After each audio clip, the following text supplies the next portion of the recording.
Dear God, thank you for the blessings of the Sabbath. Thank you for the blessings of study and fellowship. Thank you for the blessings of growth and reformation that you give to us so that we can draw closer to you.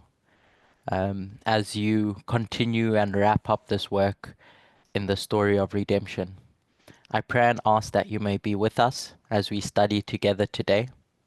I ask for your Holy Spirit to be with us and to guide us as we seek truth that hopefully shines a light on your character and guides us in the right direction as to regards to what your character is.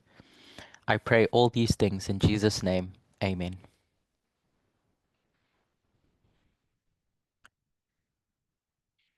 So, I guess as a brief means of introduction into who I am, my name is Curtis.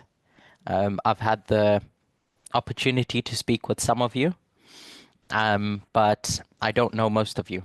And so my name is Curtis. I'm based in the UK under Elder Emma's fellowship, and I teach sometimes, and I'm just a member here in the UK as part of Time Is Now fellowship. So, for a brief bit of context, seeing as I guess this is one of the first studies with regards to the different perspectives of the Sunday law, um, my journey, if you will, with regards to these studies started in November, at least when I publicly shared my views on the Sunday law. And that's off the back of the studies that Elder Terry did in May, in June, July. And in that time period, like everyone else, I sought to understand what was being suggested for myself, see if I could come to grips with where we are in a way that made sense for me. And so, over the last couple of months from when this initiative started as a movement, my studies have somewhat grown, but have remained fixed on the core concepts that I discussed in November last year in the UK camp meeting. So I hope that um, I'm able to cover as much detail as I can. We'll have a Q&A at the end where if you've watched anything or heard anything that I've said publicly and you want to question something about that, feel free. It's not limited to what we go through today. Um, Let me just pull up my screen 2 seconds. So as we go through today's presentation, um, I said there'd be a Q&A at the end, but please feel free to ask clarifying questions as we go along. Um, I want to be able to cover everything, but it's hard to do if I'm dialoguing in between. So if you have something that you'd like to ask me that's pertinent to the point that's being discussed, then feel free to raise your hand in the chat, and Elder Emma hopefully will be able to spot your hand, and I'll try and answer your question on the spot. But more broad, general questions, if you could leave those to the end, that would be appreciated. Um, so, our first study today is going to be about time setting and understanding the relationship between time and the Sunday law. And I guess this became part of our movement in that dispensation between 2001 and 2014, on the line of the priests, at least. And there's a reason why truth unfolds in a certain way. If you think of the core concepts that you learn at school, everything builds on top of each other so as to lay the foundations for your education throughout your education. And so line upon line was the first thing in that dispensation, 1989 to 2001, as being the cornerstone of our methodology, if you will. And nothing's fundamentally changed from that. When Elder Parminder starts teaching about parable methodology, it's not a break, it's not something new. all that it really is, put simply, is line upon line. It's taking something you know in a story in history or something around you and comparing it to your own history in a line upon line type of fashion. And so that is, I'm suggesting, should be the backbone of all our studies in trying to understand where we are. And then the second is that follows that dispensation is that time period between 2001 and 2014. Sorry. And as we all know, that was the dispensation in which time was our test as movement, because Adventism had pretty much put time setting aside from 1863. And so we're in spiritual darkness, but God needs to reintroduce it into their church because of the recognition of how important time setting is, not just as a calculation of dates, but because, as we'll discuss in our second presentation, everything that is packaged into time setting beyond the calculation of dates. So while this first presentation will just be calculating dates and stuff, I want us to keep at the back of our minds that there's things that God wants to teach us when we do calculate dates. And if you have any questions as we go along, then, as I said, please note them down, and then we can try and go through them together at the end. So, I guess as our first point in which we start understanding time is a recognition that William Miller used time with regards to the 2520 in a very different way compared to all the other time prophecies. All the other time prophecies that you have in the Bible, the 2300 days, the 490, which is a part of that, 1335, etc., can all be developed as literal time prophecies in the Bible. So you have the Bible explicitly saying it's this much time from a certain waymark till the end of that waymark. Whereas William Miller does something different. He goes into Leviticus 26 and he reinterprets the original context about that history, about intensity and increasing intensity, into a symbol that's going to be used as time. He didn't really grasp what he was doing, but in terms of that change, and Adventism has struggled with this idea. Can you even do that? Is it a time prophecy? And then Elder Parminder, in this dispensation, 2001 to 2014, starts going into details with regards to the 2520. So he does a series in 2009, 2520 revealed, and then 2012 predicts the Sunday law in 2014. And the mechanism that he uses to do that is the 2520. I'm just giving a brief overview recap of how we use time and what time means for us, so that when we start using time, we can be grounded in knowing that we're using it correctly. So in 2012, he does a study about how, well, really going back to 2009, about how the 2520 in Leviticus 26 can be seen throughout the Bible in different places. And one of the key passages is that story in Daniel, where Daniel is talking about Belshazzar's feast, and you see Mene Mene Tekel Upharsin written on the wall. For Daniel, what's interesting is he reads those words, and those words have a specific meaning with regards to measurements of weight. So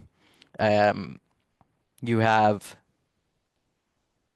those words written on the wall, and if you read the literal definition of those words, it's weight, it's units of measurement, and if you add them up, you get to 126 shekels in terms of those weights.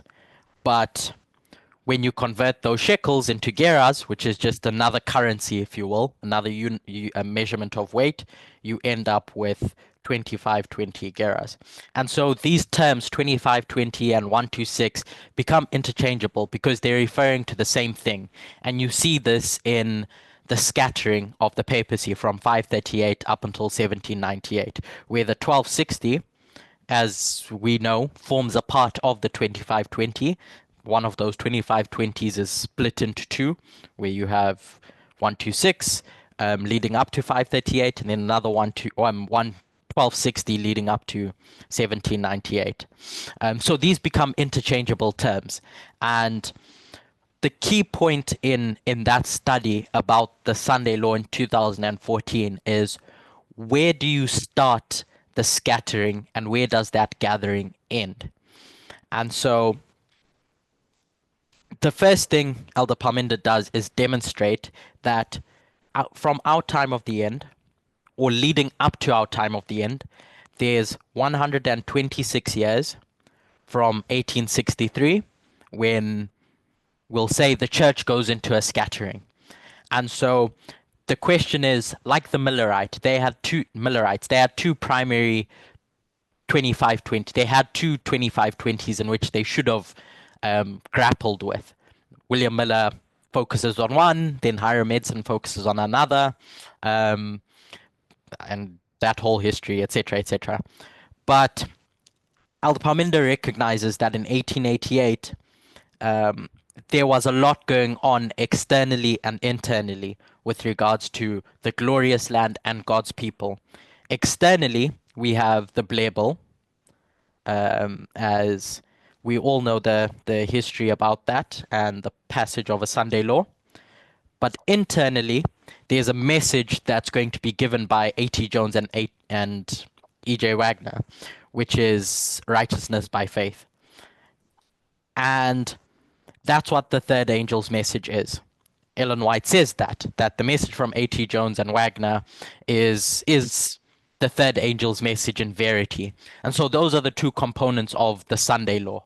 Externally, you have certain events, and internally, you have the third angel's message being empowered by messengers talking about righteousness by faith. And so this is going to be key to our study as we go along. The components of 1888 is that there's external events associated with it, and there's internal messages that are given to empower the third angel. So in 2018, the dispensation after 2014, leading up to 2019, Elder Tess is going to stand up and she's going to do a series of studies about Pyrrhus, etc., etc. But she looks back at that history. She looks back at that history of 2009, 2012, sees how time is being used, and she uses time in a similar way to make certain points. And the three that at least I've identified in which she uses time is with the 273. She sees a number in the story of Acts 27 within a certain dispensation between Panium and the Sunday law. And she gets that literal number and changes it into a symbol to take you into a history in the past. So the point is that something is taken out of its literal context and then shape-shifted into a symbol to refer to something else. 273 Levites in Chronicles and etc. And so now it becomes associated with that dispensation of the harvest of the Levites. And then she goes back into time and drops you into 273 BC in the history of Pyrrhus. Sorry, could Zephora mute their mic? Or okay, thank you. So she goes back into history and sees that this is now a story about the king of the north and the king of the south and the Diadochi wars and etc. So that's one way she uses time. Taking a number, shape-shifting it into a symbol, and seeing that that symbol refers to something else. That's exactly what Elder Parminder does with the 126. The second way she uses it is to establish that 2019 is the waymark of the close of probation on the line of the priests.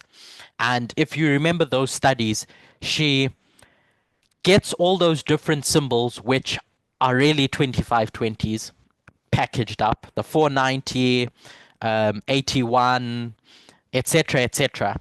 If you remember all those different numbers that she uses, and she demonstrates that if you go back into history and you have these different characteristics um, in history, you can demonstrate that they all point to 2019 in a certain way.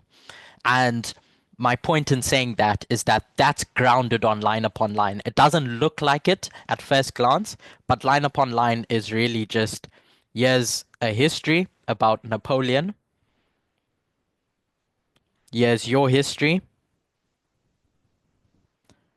we'll say 144,000, that's today, and you read that Napoleon became a dictator in a certain year, and you want to know what's happening today, and you recognize that, okay, at this waymark, I expect a dictator. Um, and so there's a certain number that she's going to use to connect these histories. So, what's the point of using time when you do that? I've described it in some of my past presentations as a magnifying glass. If you are going to do line upon line, how do you know where to look? Because you could just take any history and lay it on yours and say, okay, that happened in that history, it's going to happen in my history. But God's given us tools, the 2520 specifically, to help guide you with regards to where to look. So one of the ways would be, yes, 1888. Um, I want to know when that's going to repeat in my history. And so you have the 126. It's going to point you in the direction of 2014. And that's what's going to connect these two histories. And then you have to start comparing and contrasting them, doing line upon line. So time is built on line upon line. They're inseparable. Um, Time is needed to help you understand where you are in history, and then it's your job to do line upon line to go from the literal to the spiritual, etc. And then the third way Elder TS uses time in 2018 is in establishing November 9 as the date, the month and day for that waymark of raffia or war on the Western Front, however you're going to describe it. Raffia could be packaged as the whole year, but specifically war on the Western Front, this war between the King of the North and the USA internally, civil war, as you may have heard it described, is going to be established with this the symbol of November 9. And she goes into history again and shows how November 9 keeps popping up as significant with regards to the events that we expect to take place at that waymark. Um, does that make sense for now in terms of how time has been used in the past to establish our messages?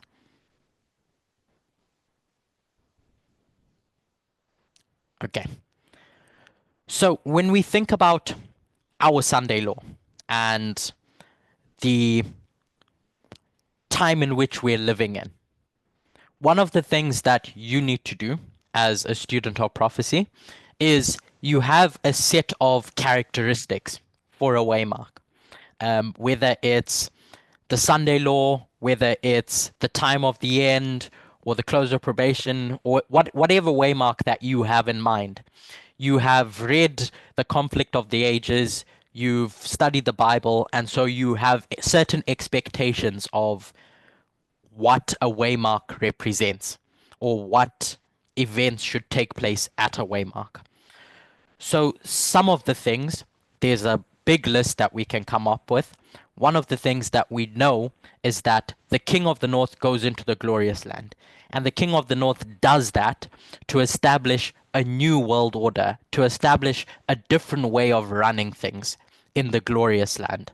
They are going to rise up, or they've risen up to that point of being the king in the glorious land, but they want to take over the world. And so it starts this process from the Sunday law up until the close of probation to rule the world. And we get that story in the verses of Daniel 11, verse 40 to 45. First, the glorious land, and then I think it's verse 43 or 44 that talks about now the king of the north is going to stretch their hands over Egypt, um, which is a symbol of the world. So, one is you have a new world order, which is basically a new way in which to organize the world. That's what a new world order means. New world order. The seventh kingdom, depending on which story you're telling, is established. It sets its status as a superpower because the king of the north and the seventh kingdom go hand in hand. So the king of the north, the seventh kingdom is a superpower in a way in which it wasn't before.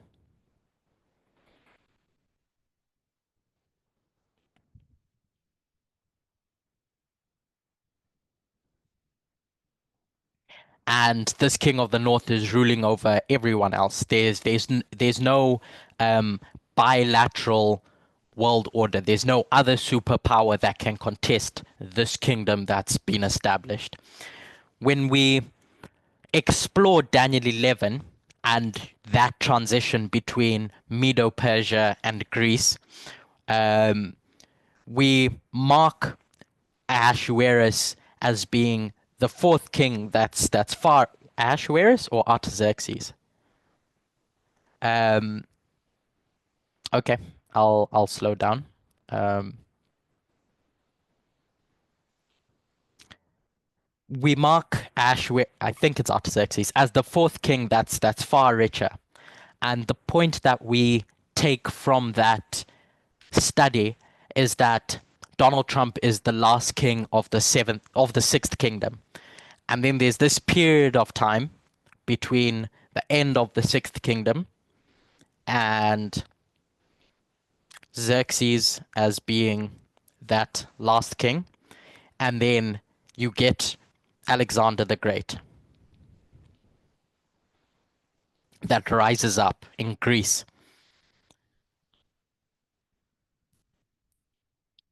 Greece has a specific characteristic associated with it, which is that it's a kingdom that rules over the whole earth. You get that from Daniel 2, verse 39. And so these are some of the characteristics. There's a lot more, but these are the ones that I want to focus on, is understanding how Greece takes over the world. Greece is a newly established superpower in politics. And then internally, you have other characteristics that you can pull out of Ellen White's writings, one of which is the investigative judgment of the living, and etc., etc. So when you look at these characteristics and how I've described how we've used time in the past, my suggestion was you have your characteristics. Now you're going to use those symbols that are really just the 2520 to connect you to a different history, to connect you to a history so that you can do compare and contrast. And so in my studies, there's several that we'll go through now that I'm suggesting connect our history to histories in the past. The first one that I want to speak about is the year 1898. And I'm going to go over this history not in a lot of detail because of time constraints, but if you have the opportunity to do so, I think it would be beneficial to explore this history in a bit more detail. But in 1898, it's widely considered to be the year that the USA rises as a superpower. Prior to that point, it had pretty much focused on its own domestic policies, its own domestic problems, if you will, in trying to recover from the Civil War, in trying to in its expansionist ideology within the boundaries of the USA. But as time progressed and they grew militarily with regards to their navy, their economy, and etc., they started flexing their muscles a bit more outside their borders. And 1898, yes, 1898. 1898 was the year in which, if you Google, the USA became a superpower with regards to the rest of the world. So I'll just read briefly from a couple of sources to make the point that I'm making. One of which is the state government's website itself in the USA. It says the global equilibrium, which had allowed the United States to grow and prosper in virtual isolation since 1815. So the USA is growing within its borders. All the other European countries are at war with themselves and trying to take over territories and etc., not really caring what's going on in the USA. It gives the USA this opportunity to grow without getting involved outside its borders. Reading on, was gone forever as the result of a short but shattering war. In 1898, U.S. domestic support for the independence of Cuba enmeshed the United States in a struggle with Spain over the fate of the island nation. So Cuba was fighting for its independence against Spain, and the USA decides to intervene. They decide to get involved, and they get involved in this civil war and essentially kick Spain out. They tell Spain, get off our borders. Cuba is one of our protectorates, and after that, the USA really rises up with regards to its prominence on the world stage. So before it was a rising nation, but now that nation has risen. Um, Reading on from the same source, um, in the 1898 Treaty of Paris, ending the war in Cuba, gave Cuba its independence and also seceded important Spanish territories to the United States. So now the United States is going to be marked as an imperial power. They weren't before. All the imperial powers were Spain, Great Britain, France, etc. But now the USA is going to become an imperial power. And so the United States was suddenly a colonial power with overseas dependencies. I've dropped that quote in the chat that you can read in detail. And then the next one, just to re-emphasize this point, is that if there was a single, this is reading from Vox.com. I'll put this one in the chat as well. If there was a single moment when the US became a global power, it was the war with Spain, this one that we've just described in 1898. The Spanish Empire had been crumbling for a century, and there was a ferocious debate within the US over whether America should become an imperial power to replace it. This centered on Cuba. Pro-imperialists wanted to purchase or annex it from Spain. So the key point is that historians and political commentators mark 1898 as the year when the USA becomes a superpower on the world stage. And there's various other sources where you can read the same thing. I want to go to A.T. Jones's commentary about this because it sheds light on what some of the motivations were with regards to this war. So before doing that, just taken off Wikipedia, I think. No, off from a book called The Cross of War, Christian Nationalism and UX Expansion in the Spanish-American War. In that time period, Protestantism and Catholicism were, as we know, at odds, especially coming out of that 1260. And so Protestants in the USA were some of the biggest voices supporting this war with Spain. And they called it a humanitarian war. not because they were fighting for self-interest or conquest and wanting to take territories, but from their perspective, they viewed this war with Spain in 1898 as being for the benefit of humanity.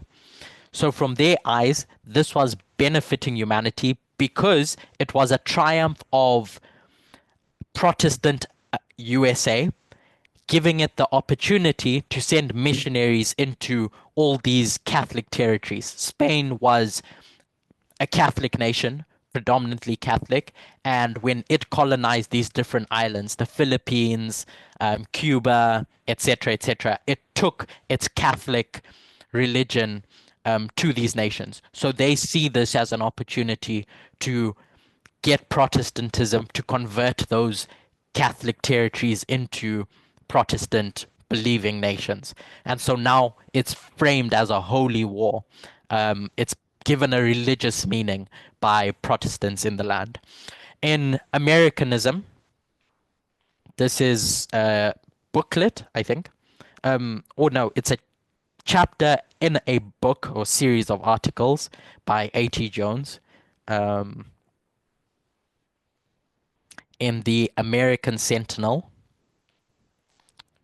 So when you have the time, you can read through this Sentinel, and he writes this in May 19, 1898, pages 311 or 312. Basically, in that, to summarize, in that article, he is commenting about this war with Spain and the consequences that come from this war in the USA's imperial march in conquering the Philippines. And he looks at what's going on and he recognizes that this is false patriotism. There's something wrong here with what the USA is doing and with regards to its motivations in going to war. And so he decries the cruel policies that stem from warped nationalism that had permeated the society in America as a result of church going into politics. So he's recognized that Protestants have taken and manipulated politics to serve this agenda of going to war with all these different nations.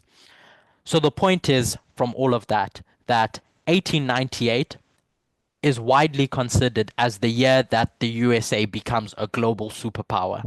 And it was Christian nationalism that spurred this war. It was church going into politics, church and state, that spurred this war, that spurred the USA becoming this global superpower. So if you would have done your calculations, um, my suggestion is that it's the 126 that connects these 2 years to 2024. Because when we're studying the Sunday law, um, there's three different elements I'm going to suggest that we need to take into consideration. The year, because it's all well and good understanding what month something points to, but how do you know which year that month is a marker in? Is it 2023? Is it 2025? Etc. Etc. Was it 2024? And so one of the things in my thinking, at least when trying to understand the Sunday law, is okay, what year is the Sunday law, first of all? And how can we prove that? And then once we do that, we can get our list of criteria to understand what the issues are at the Sunday law. And so 1898 ties, or 126 ties 1898 to 2024 as the year of the Sunday law. This isn't the only thing that takes place externally in the USA. Um, in the Bible, there's different numbers which are symbols of different things, and 10, the number 10, um, as should all come to your mind, is a symbol of a test. And 2014 being the Sunday law on the line of the priests, we have 2014 connected to 2024 by this symbol of a test, 10 years. And so this is what I'm suggesting is giving me license to go and compare and contrast 1888 with 1898. So 1888, I had said internally, you have the message of righteousness by faith by H. Jones and Wagner, which was essentially how God, Christ, lives within you, humans, um, to establish you as a person in seeking glory. So you'd have heard the phrase, Christ in you, the hope of glory. That's what righteousness by faith is. It's how you as a person can be righteous with Christ living within you. Um, so they give that message in 1888, and they, Jones and Wagner, fail as messengers because they don't accomplish their job. But leadership, Uriah Smith, um, Butler, etc., essentially tell them to park their message. And now the church and Jones, Wagner, and Ellen White are going to go into the struggle, and the church is basically going to separate them. They're going to send them to different parts, to Europe, the US, and to Australia. Ellen White goes to Australia. But in that time period, she doesn't remain silent. She's constantly telling them that this message by H.G. Jones and Wagner um, is the third angel's message. It's everything that I've been saying all along in a different way. And 1898 is the culmination of her works with regards to the life of Christ. In 1898, she writes The Desire of Ages. She writes or finishes writing and then publishes The Desire of Ages. So externally, you have this transition in the status of the USA to a superpower.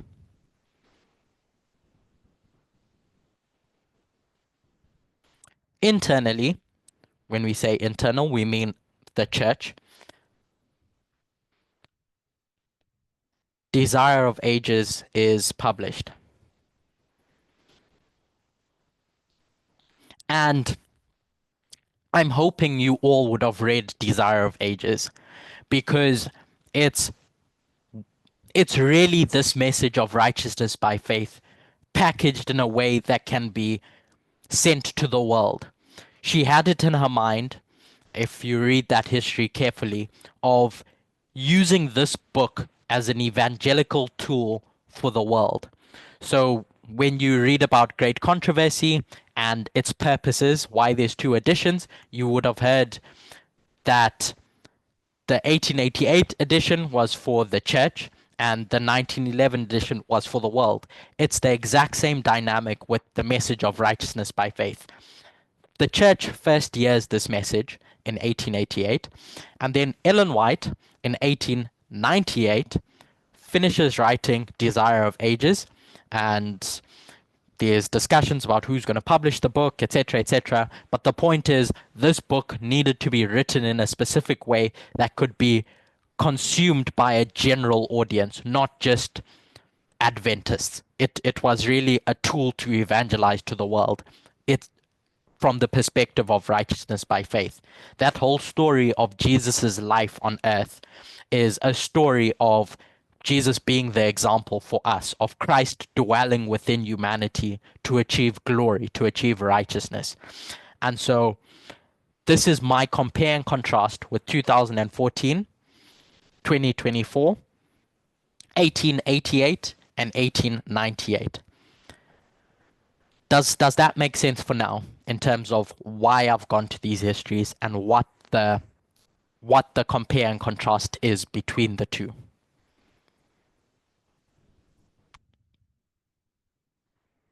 Okay. So just to add a bit of weight to what I'm suggesting about 2024 is the different time periods that lead us to 2024. The first of which is the 220 as a symbol that we get in the Bible. or as a symbol that we derive from the Bible, um, brings us to the year 1804. So using the 220, taking us to 1804, one of the things that takes place in that year is that Napoleon Bonaparte crowns himself the Emperor of the French, of France. And this marks the start of the first French Empire. And so we have made several applications of how Napoleon as a dictator parallels Trump as a dictator, the dictator established at the Sunday Law. Now, when we do compare and contrast or line upon line, we know that when we go from a history where something is literal and we go to the spiritual, we take the characteristics or the principle of that. We can't go from literal to literal. So when you see dictator here and you take that to your history and you see dictator, one of the things you can't do is say Napoleon was a king or an emperor and his dictatorship looked like XYZ. You can't take that literally and say, okay, literally, Trump is going to demolish the system completely and establish himself as a dictator in the same way that Napoleon did. It's you have to go from the literal to metaphorical. So when we say dictator, yeah, we need to be really careful and considerate of what it means to be a dictator in the 21st century. The second that I'd like to suggest is 1844. 180 is a symbol that we have explored in the context of Esther and the Ahasuerus and the feast or the war planning session that Ahasuerus is going to have before he goes to war. And he does that for 180 days. And before he goes for his military campaign against Greece. Um, and that's one of the things that we expect at the Sunday law. It's that there's this preparation that needs to be done before the king of the north can go to war with the world at the close of probation at Daniel 12:1. And so we have the 180 symbol, which brings us to the year 1844. And in 1844, as we all know, that internally, why that was significant for Adventism with regards to the judgment of the dead, with regards to the Sabbath truths being restored, with regards to Seventh day Adventism. I know we can stretch it back to 1798, but it's really 1844 and the Sabbath doctrine that forms the basis of the Seventh day Adventist Church as commencing. Um, and I hope we know that 180 is midway. It's a symbol of midway. Why? Because in a year there's 360 days, and midway is 180 and 180. So it's a symbol of midway. And the Sunday law on our timeline with our 5 way marks is that middle way mark. It's midway on the line of the 144,000. So separate to the internal things that take place in 1844 with regards to the judgment of the dead, the investigative judgment of the dead. Externally, um, as Elder Tess has explained and demonstrated, we have the election of 1844, which is really going to change the USA's footprint or its vision with regards to what type of nation the USA is going to be.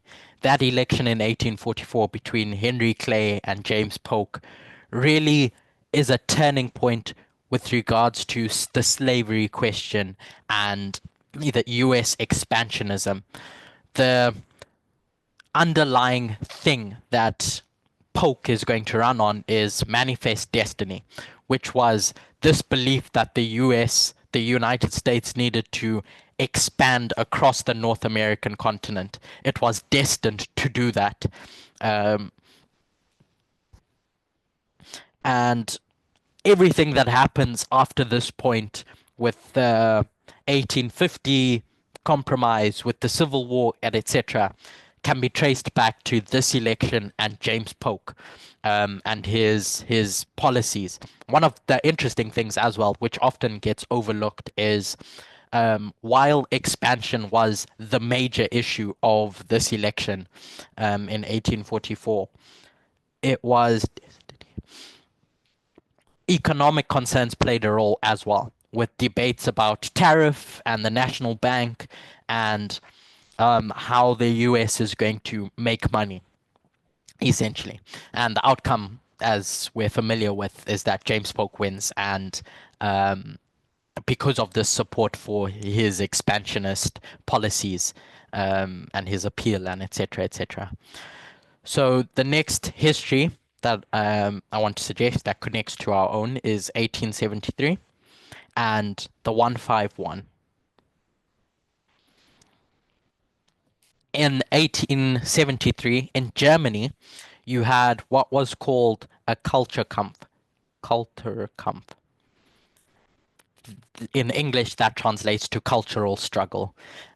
Without going into too much detail, it was essentially policies initiated by the chancellor in Germany to silence and really persecute the Catholic Church, because half of the nation was Protestant and the South was largely Catholic. So you have the North as Protestant, the South as Catholic, and Chancellor von Bismarck, etc., viewed Catholicism as a threat to national unity as a whole, because the Catholic Church had pledged allegiance to the Pope in Rome. And so he starts instituting all these different laws, what were the May laws in 1873, to establish state control over the Catholic Church. So the point is that there's this culture war taking place in 1873. In that story, it's between the state and a church, a minority, if you want to call it that, a marginalized group in 1873. Just like in 1888, the Catholic Church, the Catholics were the persecuted group, if anything. Um, the next one is 1914, and the 110 that brings you to 1914. And in 1914, that's when World War One starts. I won't give you the history of that. It's just when the Archduke is assassinated, and then the world spirals into World War One. The next one is 1961, and the connection with our time is that this was when the Berlin Wall was erected. And what we see at the Sunday Law, metaphorically speaking, is that the Berlin Wall falls with the death of the King of the South, metaphorically speaking. Um, so it's in some stories you have the same, God showing you the end from the beginning. In other ways, it's flipped, it's the opposite. One example of this is the 2520 itself. You have at the beginning a scattering, but at the end you have a gathering, so an opposite. But in other stories, you have the beginning is something and you see the same thing at the end. And then wrapping up this bit is that the next one is 2009. Sorry, I didn't put the symbol that does this for us. It's 63. The next is 2009, which is 15. And 2009 was what arguably could be considered the birth of the Tea Party movement, this conservative populist political movement. Alder Tess has spoken about the Tea Party movement in quite a lot of detail as a response to economic policies, and we'll speak about this in a bit more detail in our next presentation.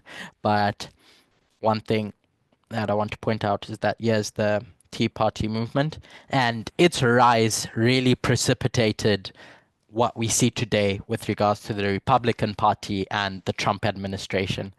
As well, connected to that was the swine flu, and the global pandemic associated with the swine flu. So it was a plague, if you want to call it that. We know that on the line of the Levites, on the line of the Nethinim, sorry, from the Sunday law to the close of probation, that's their Jacob's time of trouble at a fractal level. And one of the components of Jacob's time of trouble is plagues. Um, we'll discuss that in a bit more detail just now. The next one is 2014. And um, one of the things that takes place in 2014 is this story about Crimea. Crimea is annexed, and that's 10 years. That brings you to 2024. It's the midpoint of I'm suggesting the midpoint of Putin's dictatorship, 2004, with the Beslan school siege and etc. Um, Political commentators mark that as really the first point where you can see that Putin is not really going to rule in a democratic way. He's going to manipulate information to establish his dictatorship.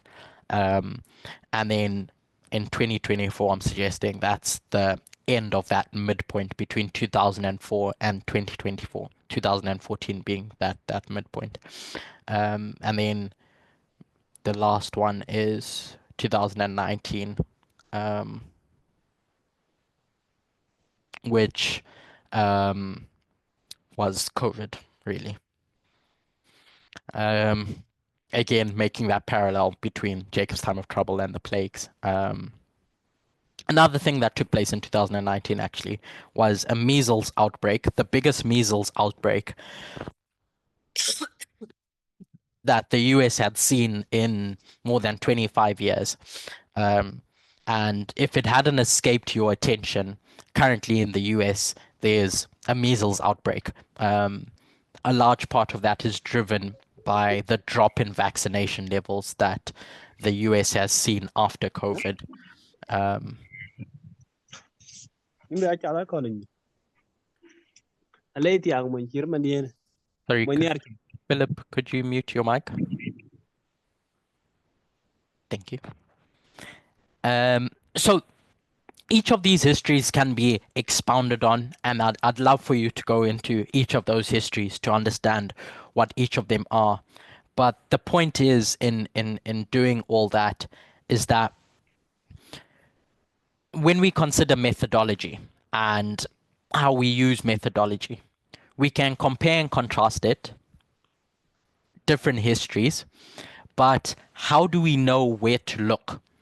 And I'm suggesting it's these different symbols, the 220, 180, 151, 110, that are all taken from the Bible, or at least shapeshifted in different forms from the Bible, that point you in the right direction with regards to where to look, how to know where you can compare and contrast. When we think about our methodology, there's two different options that you have as a student. Option one is you can compare and contrast, which is line upon line, really. And then the second option you have is what's now come to be known as threading. It's just progression. Um, so if you ask yourself, how do I know which to use and when? This is my suggestion. Line upon line was established in the dispensation after 1989 to 2001. It's what plowed us. It's what plowed the 144,000. It's what did the plowing for the priests and etc. So it should be the cornerstone in methodology. Progression is when you look in your history after you've done compare and contrast. So you've got your history about Hitler,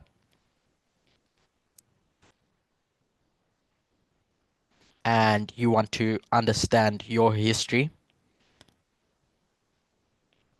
Hitler dictator, and you going to say dictator, or you go to Pyrrhus and you see war. So you're going to come down to your history and you'll see war. That's your compare and contrast. The next step is to do threading or progression, where you have your different waymarks in your dispensation, and you want to ask the question, what does war look like in my history?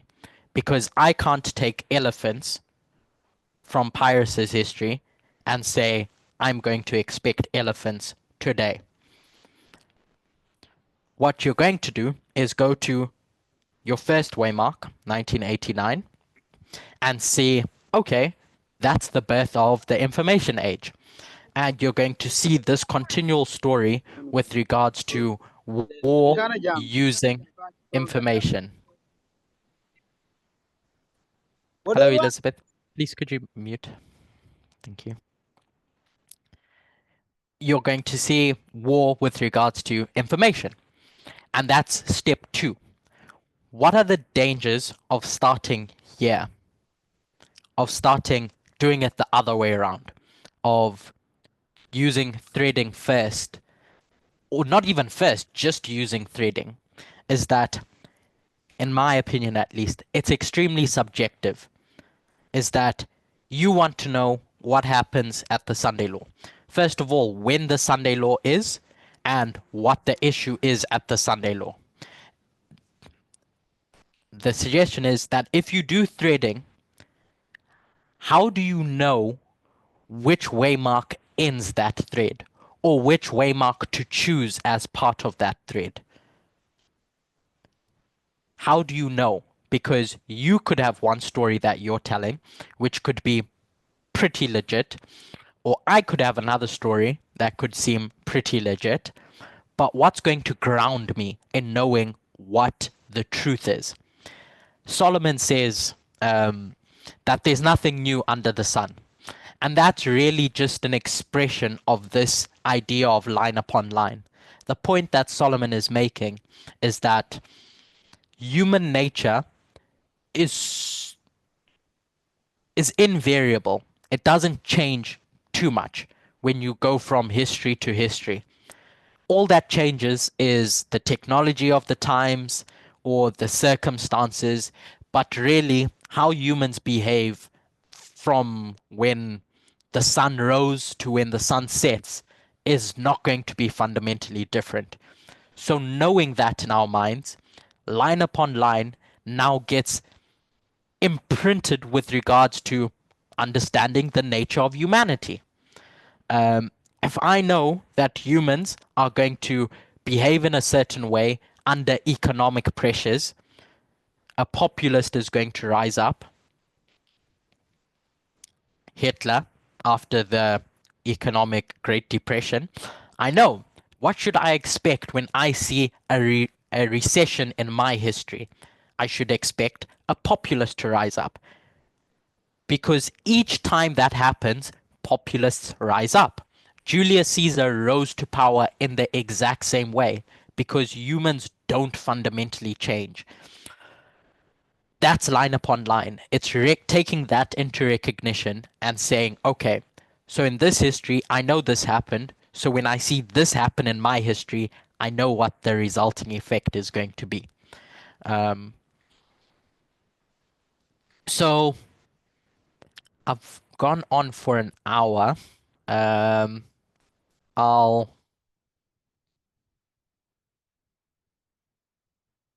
I'll end with this one point, um, which I'll go over very briefly.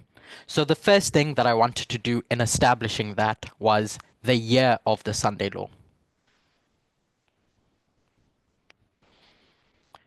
because there's different suggestions of what year the Sunday law takes place. So at least I'm suggesting this is a way to determine what year the Sunday law takes place. The second is when in that year is the Sunday law.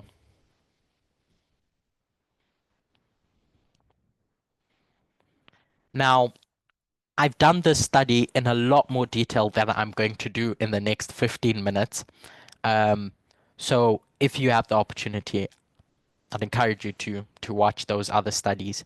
Um, but the point is, when we consider the rise of Hitler, I want to understand this history between 2021 and what I'm saying is 2024. Where can I look? We've often made connections with Hitler and his rise and today and the rise of Trump. The way Hitler rose was interesting. The first, let me do it this way. The first way in which Hitler tried to take over the government was through a revolt, a revolution. He'd just seen what had happened in Italy with Bonaparte. He had bought into the it was really propaganda that Bonaparte was spreading with regards to how he rose. But anyway, he sees that and thinks, I can take over the Weimar Republic in the same way. And so in 1923, at in what's now being called the beer hall pushed, he's going to try and start this national revolution. He marches into a beer hall where um, one of the Weimar's um, chief commissioners is giving a speech, and he fires a pistol in the air and declares a national revolution.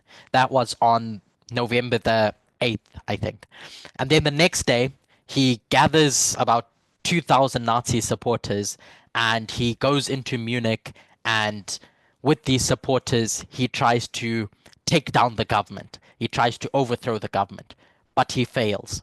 He fails in this political coup, and he ends up being charged and convicted for his crimes, and he goes to jail. The judges gave sympathy to him, so his jail term is reduced, and etc. But in that time, he writes Mein Kampf, the infamous book that details Hitler's ideology. And in that book and in his trial, he shouts and uses the platform to deny his actions and justify them as patriotic. And so he gets sympathy from right wing nationalists. Um, but in that journey, in his time in prison, he recognizes something, that I failed in 1923. So I'm going to pursue power through legal and political means by gaining influence within the democratic system and then dismantling it from the inside. And so in 1933, he sees, this is my chance. This is my opportunity to rise. And he was essentially handed power by the conservative um, parties around him because they were losing power, the different conservative parties, and they saw Hitler as a useful tool to get back into power. And so they go into this coalition government and they say to Hitler, if you become chancellor, we'll put our people around you so we can have this coalition between the Nazis, the DNVP, the different conservative parties, and amongst themselves they thought, okay, but Hitler's pretty dangerous, so what can we do? And so they decided we'll surround him with center right candidates, in terms of who holds the money, who runs different state processes, um, in cabinet. And so Hitler is essentially handed power by the conservatives. And when we think of the term gatekeeping, this is where I've spoken of it in the past in this context, is that conservative elites who were supposed to bottle up this populace, this danger, this threat, Hitler, end up handing power to him, thinking that they could use him as a puppet to advance their own agendas. Um, so there's all this deal making that goes on. And in 1933, they appoint Hitler as chancellor. to run parliament. Um, if you read into the different motivations of Hindenburg, which was one of the Conservative Party leaders, he looks back at it, or after the fact, he looked back at it with regret, thinking, what have I just done? I've just miscalculated, believing I could control Hitler. But as history tells us, they underestimated Hitler and everything that he sought to do. Um, when commentators look back at January 6th, I think a few days after January 6th in 2021, they saw similarities between the events of the January 6th riots and that beer hall push, where Hitler tries to overthrow the government. And so there's various articles in the New York Times and the Washington Post where you can read this parallel, this compare and contrast that was done between those two. And the studies that I've done up until this point have suggested this same thing, that at the Sunday law, the marker for the Sunday law is the same marker that we have for Hitler gaining power. It was the Conservative Party, in our context, the Republicans, that fail as democracy's gatekeepers. They fail to maintain that stability because they sell out in seeking political opportunity. They hand over power to Trump. And so that has been, I know I've not explained it in as much detail now, but that has been my argument as to why July 18 at least is the marker for the Sunday law, is because of that parallel with Hitler. And throughout history, it's not just Hitler. Democracy's gatekeepers have consistently been conservative parties because they play a special role in keeping out those far right populists, those, or for today, a neo Nazi, if you want to call it that way. They um, serve a specific role in protecting democracy, your conservative parties. The other history that I've sought to use to demonstrate this, this will be the last one, is 63 BC. In the story of Raphia, Panium, Daniel 11, etc., etc., 63 BC is when Pompey marches into the glorious land. And that's what Rome is doing outside its borders. But inside its borders, Julius Caesar goes into an election. And that election was for a role called Pontifex Maximus, which was the head of the church, the head of all churches, actually. And that's where today the Catholic Church gets the term pontiff from. Um,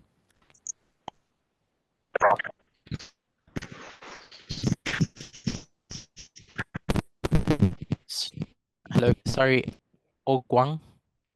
Thank you. Um, and his two opponents in that election for Pontifex Maximus were um, the two names of the people were Quintus Lutatius Catulus, and the other was Publius Servilius Isauricus. Without going into the meaning of their names, just what role they served in ancient Rome and that election was they were what were called the I can't remember the name, but they were part of the Conservative Party at the time. There were two primary parties, the Populists and the Conservatives, and Quintus and Publius were in the Conservative Party. They recognized that Julius Caesar was a danger. He was a threat to the nation, and so they run specifically against Julius Caesar because they see that he's going to manipulate Senate's authority. He's going to manipulate the Senate's authority and Senate control and etc. Oh yes, they were the optimates. Optimates. And so they serve a role in protecting the establishment of the time, really, in ancient Rome. And it was the conservatives that did that. And then they fail, and Julius Caesar ends up winning that election. One thing that I will point to, which Elder Terry has elaborated on before, is the meaning of Julius Caesar's name. Caesar meaning elephant killer. So these conservatives fail at gatekeeping, Quintus and Publius. And so in application, I'm suggesting that that's Julius Caesar killing the elephant, the GOP being that symbol of the elephant.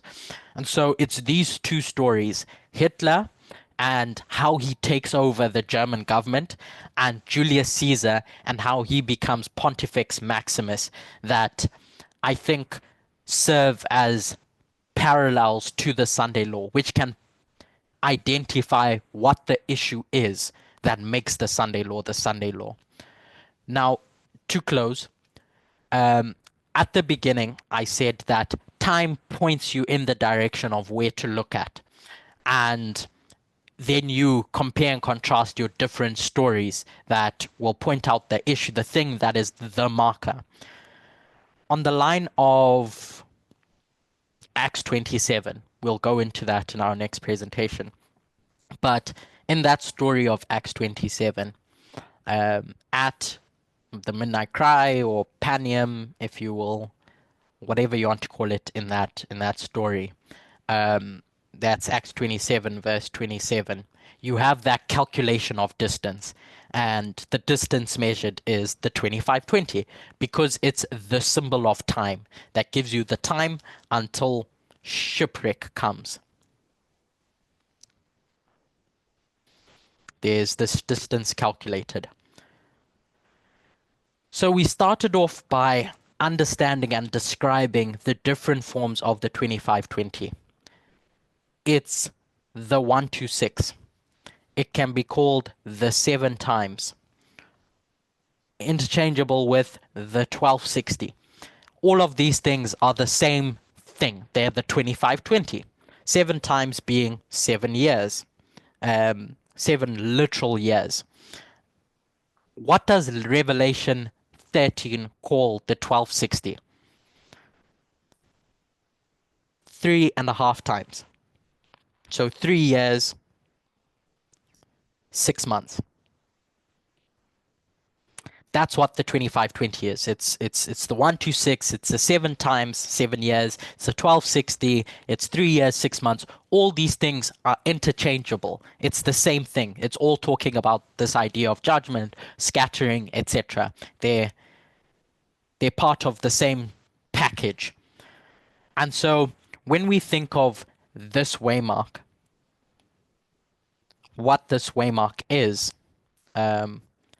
in the parallel with Hitler's first revolt, we have January 2021. And in using one of these symbols of the 2520, which is the 3.5 times, if you calculate 3 years, 6 months from January 2021, it brings you to July 2024. And so the question has been asked, if Panium is Exeter on the line of the 144,000, where is the 2520 that we're meant to be calculating from that point that points you to the Sunday law? And so I'm suggesting that here it is. It's your 3 years, 6 months, which is just another way of saying 2520. That brings you from those January riots in 2021 to the July National Convention, which was the culmination of the capitulation of the Conservative Party. So we'll close here for a quick break, and then we'll pick up in our next study. So let's close with a word of prayer.